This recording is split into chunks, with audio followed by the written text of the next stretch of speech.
Washing වල පවර්ෂින් ගන්න ඕනේ. ඔව් පිස්සුනේ. මේ ඩිස්ප්ලේ. ඩිස්ප්ලේ මේ මොකක්ද ටච් ගහන එක ගන්න. මේ ගන්නකොට වාගව තිබ්බේ ටූල් සෙට් එක.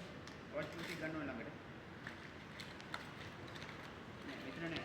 අර ගාපු එක. දැන් වාගව අපි මේකෙන් කරන්නේ. මෙතන ටූල් එක. හරිද? මේක වස්සන්න ඕනේ මේ තැන් එක. පැත්ත බලන්න කට්ටයක් සමහර ඒවල ඔරිජිනල් ඒවල පොඩි කට්ටයක් තියෙනවා. ෆේක් වල එහෙම නෑ. ඔය බොරු විතර හදලා තියෙනවා. You understand? ඔපන් උනාද? ඔව් උනානේ දෙකනේ. එහෙමයි. එන්නේ නැත්තම් අදින්න එපා මට කියන්න. ඕකේ.